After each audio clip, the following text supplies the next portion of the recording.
Yo, what is going on, everybody? It's your boy Gripper back here with another video for you guys today.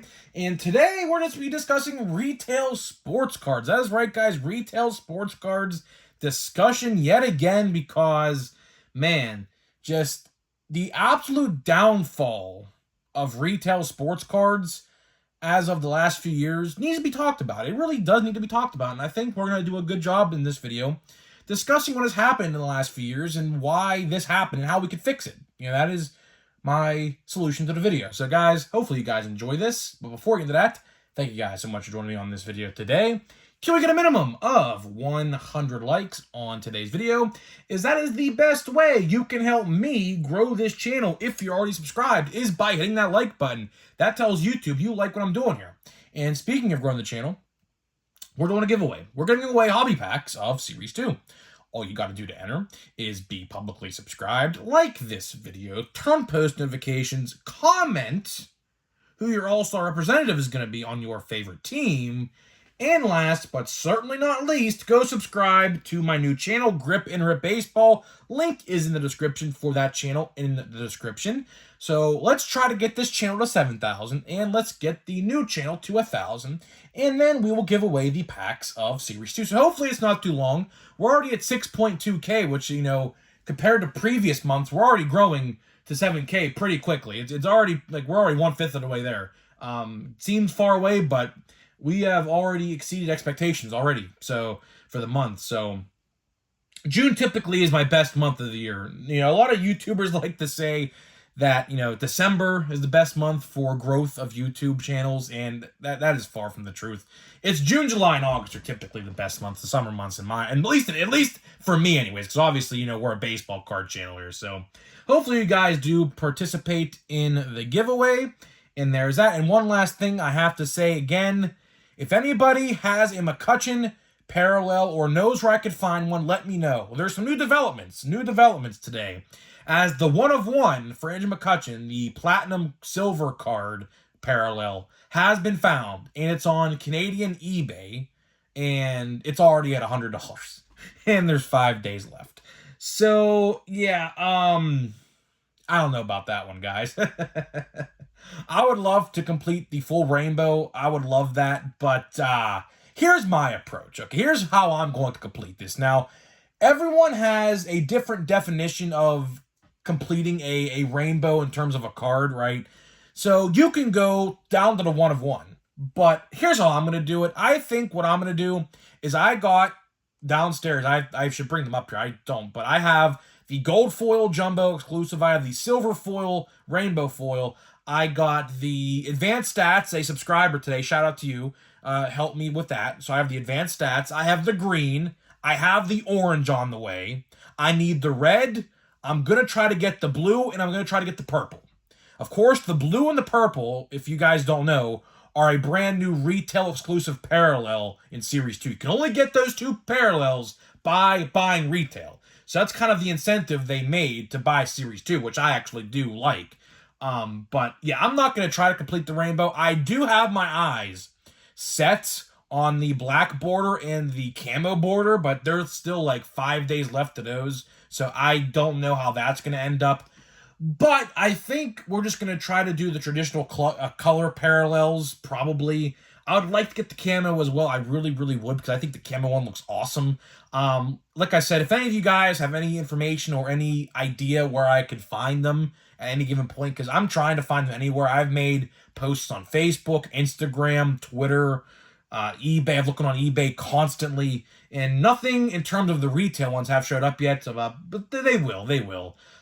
If the reds and the oranges that are out of $199 and $299 have shown up, the purples and the blues out of $8.99 and $7.99 will surely show up in a matter of time. Just gotta wait to see when that is. But yeah, that's pretty much all I got to say. Now let's get into the topic at hand. So today is a little bit of an interesting video because for one, there's really nothing to talk about. I say this all the time. This should be the peak months for baseball cards, right? Like, we're just about halfway through the season. We're like 43% of the way through the season, I believe. And the halfway point's literally, I think, in about 10 or so days. So, like, Topps should absolutely be capitalizing on peak baseball interest because honestly, whether you like to agree with this or not, after the All-Star game's over, baseball usually takes a little bit of a nosedive for the summer months. Like, the dog days of summer in August, and when football starts, like the NFL season starts September 10th this year, like those last 2 months of baseball, like baseball season until we get to the playoffs in October, are really just, I don't want to say boring because they're not boring to me, but to most fans, a lot of people just tune off because at that point, like if your favorite team, like, the Pirates, like in my case, which luckily that's not the case this year so far, but if you're a Royals fan or an Athletics fan, obviously you would be watching the Chiefs, or, well, sorry, Oakland. I would say the Raiders, but sorry there too. I mean, Oakland, man, I really, really genuinely do feel bad for the city of Oakland, man. They've lost the Warriors, the Raiders, and now officially confirmed the Athletics. I really, really do feel so bad for them. And Manfred, you saw the interview he made, the comments he made about it, awful, absolutely just awful, awful, awful stuff. I really do feel bad for the city of Oakland. But hey, Oakland, if you're watching this, Oakland fans, embrace the Pirates as your new team. I would love that.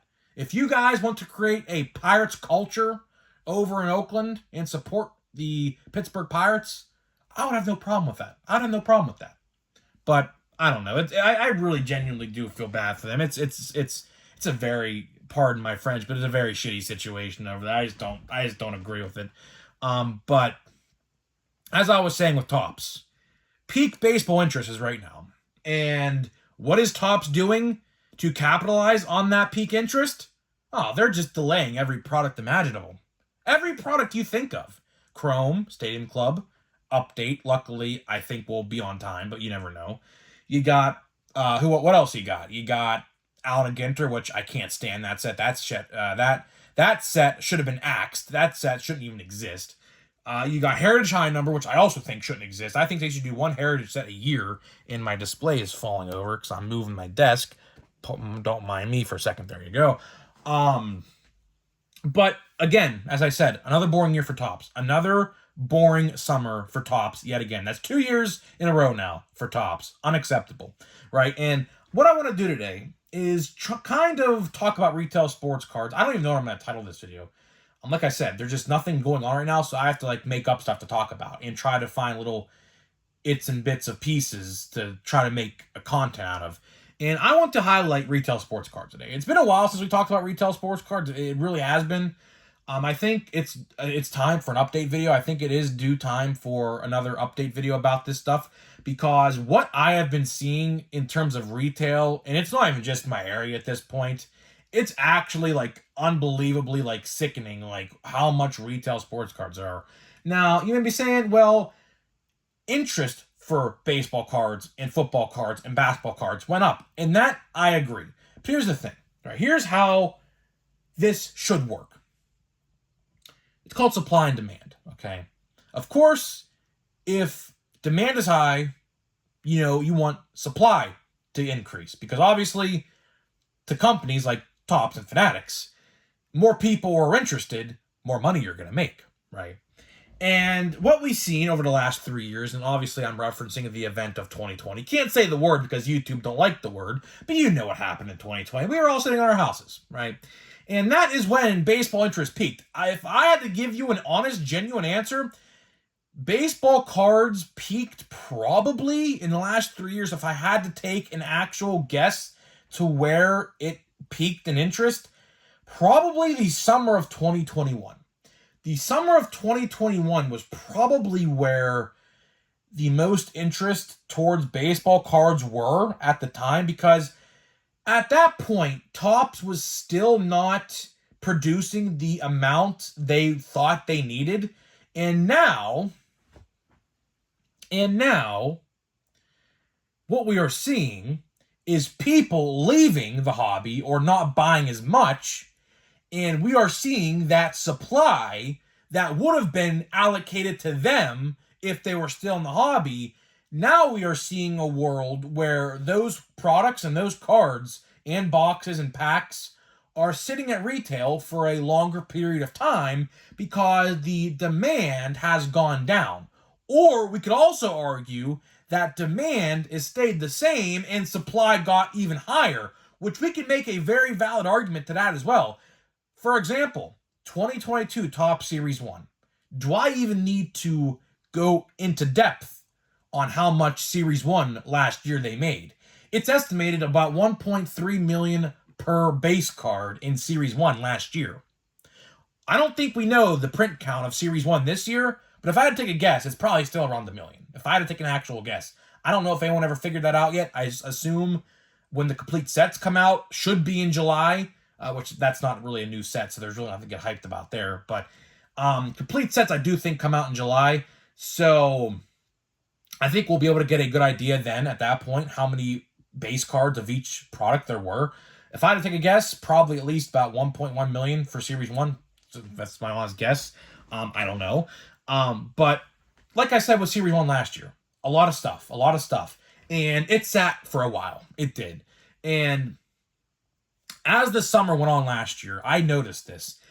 Back in 2021 and 2020, if I wasn't, like, for my example here, if I wasn't at my restock when it happened, I wouldn't find anything that entire week. There was, I remember during 2020, like a 6-month stretch that I couldn't find a singular card at all at either my local Target or my local Walmart, because what would happen was people would sit outside in their cars and wait for the vendor to show up, because I guess the vendor at the time, the old vendor, showed up as soon as the store opened at like 6 or whatever a.m. in the morning, and people would sit outside in the parking lot and wait for the vendor, and they would clear it all out instantly and then resell it, or try to resell it anyways, for double or triple what they would buy it for. Oh, by the way, speaking about Target, guess what, guys? There's a brand new Target opening up in my area next year. Very exciting stuff. I know you probably don't care. You probably don't care to hear that, but just got the news today that a competitor of Walmart, they don't want to say the name of it, but I mean, let's be honest here. There's only one competitor of Walmart, and that is Target. So there's going to be a Target literally across the street from my Walmart by the end of this year, potentially. They said probably next year, though. So that's pretty exciting stuff, because typically I'd have to travel 20-ish plus minutes to a Target because there's not one in my town. But now there's going to be one, so that's pretty exciting stuff. So I'm going to even have more card hunts. Which, by the way, speaking of card hunts, if you want to see a weekly video of me going around hunting for sports cards, let me know. Let me know in the comment section. I'll maybe put together maybe a 20-minute video each week, because I go to a lot of Targets and Walmarts in the week. You'd be surprised how many stores I go to during the week to film. Or not really film, but to go on card hunts and toy hunts. But if you want me to film, I will. So let me know about that as well. But yeah, let's get back to the history of sports cards, really, because this needs to be documented. Like, honestly, like, a lot of people don't talk about this, but let's forward now to 2023, current day, right? So my local Walmart stocked on Thursday morning, sometime around Thursday morning. I don't know what time it is exactly. I think it's like 11 o'clock in the morning.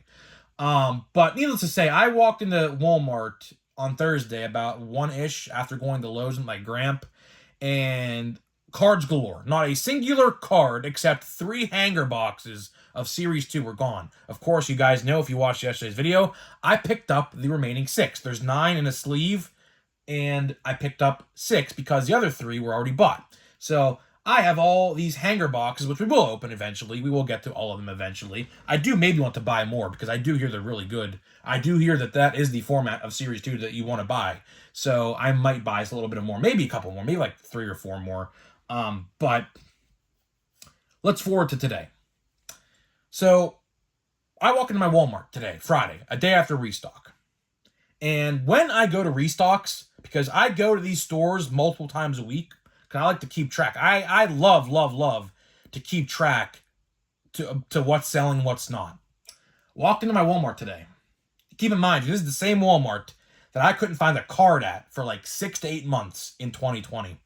Walked into that same Walmart today, after yesterday, not a single card from yesterday was sold. Not a single box, pack, Pokemon pack, nothing was bought between Thursday afternoon and Friday afternoon.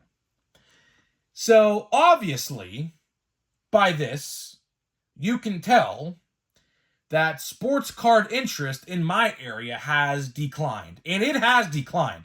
Like I said, I go to at least 4 or 5 different Walmarts a piece a week. So 10 to 12 different total stores in a span of a week, right?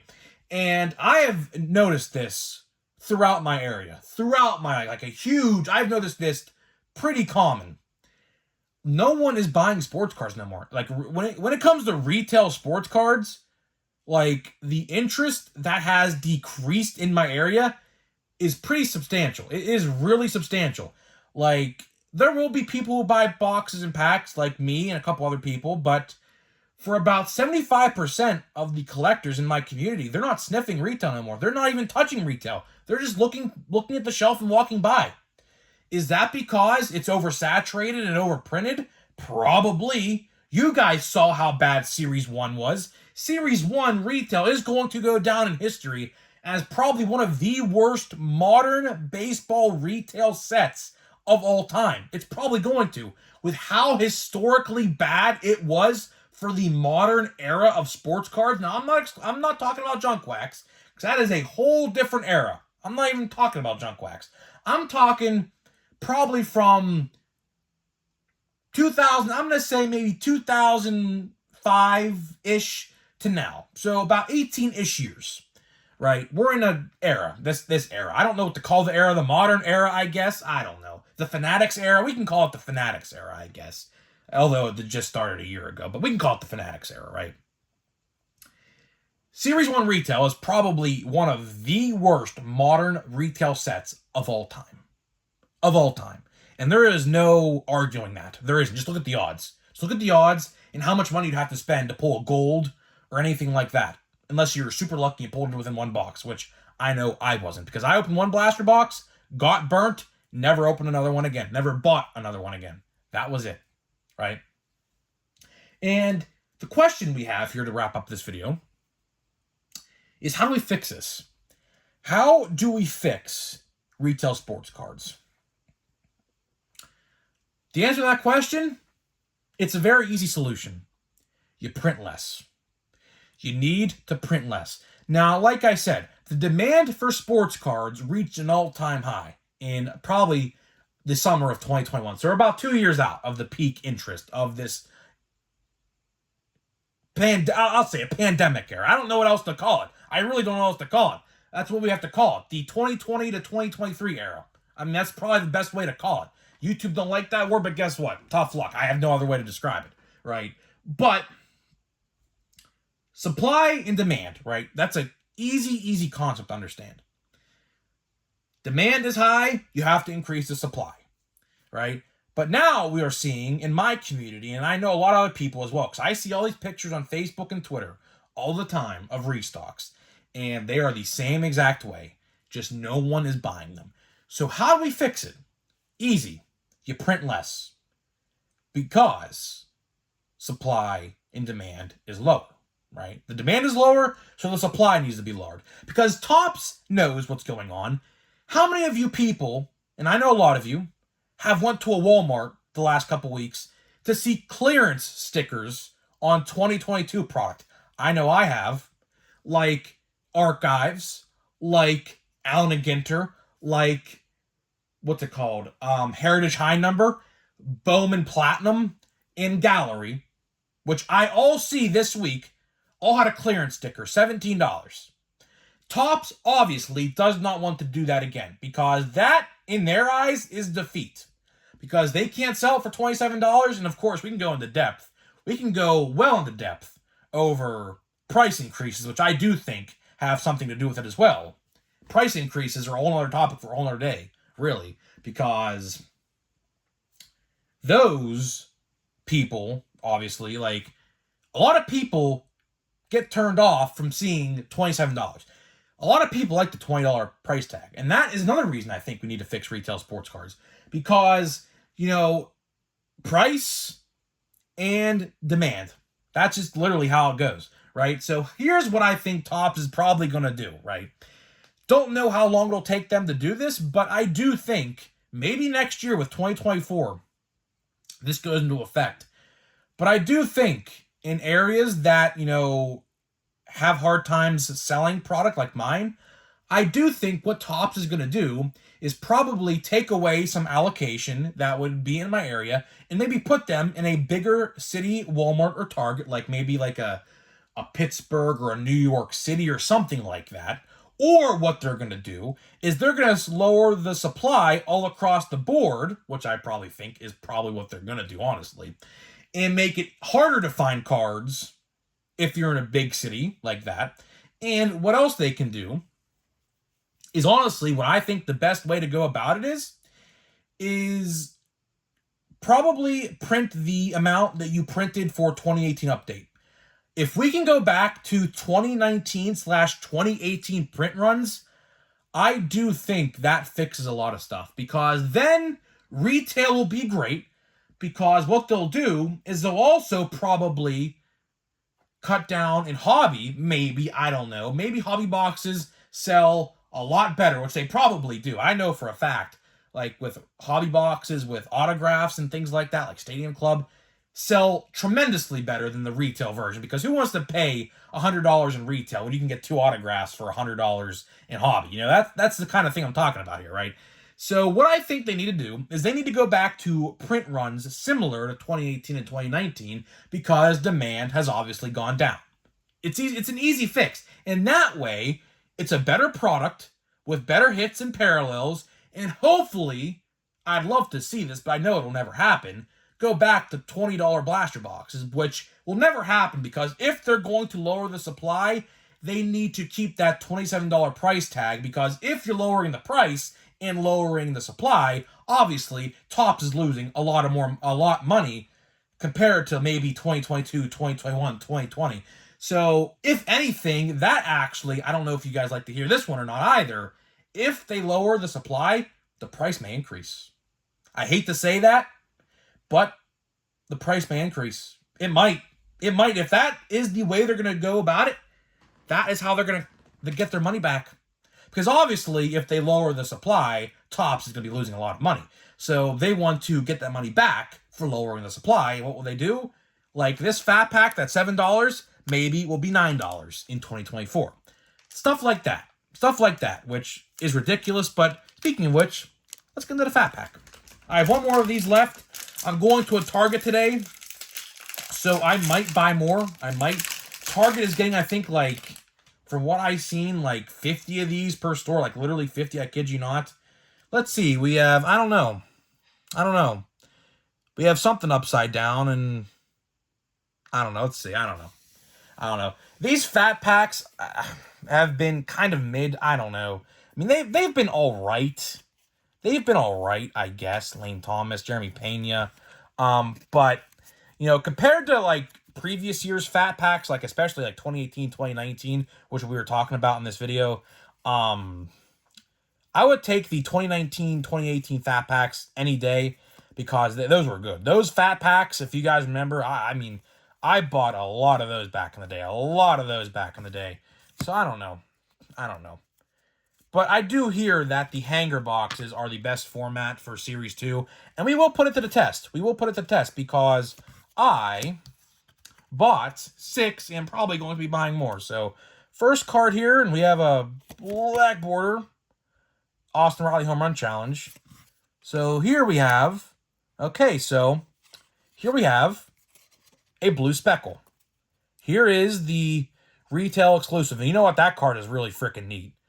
That card is actually, you know what? I might have to top load that. I mean, it's out of, what's that say? $9.99. So it's out of $9.99. It doesn't look, you may think it's not that special, but the color match, and they're all wearing blue, and they're taking a team photo from, looks like, I can't even tell. It looks like, so they're in Houston here, and it says, congratulations, Tampa Bay. Is this when they clinched the playoffs? I bet you that's when it was. So that is really freaking cool, actually. I like that. That is a really cool card. I will give them credit for that. That's pretty cool.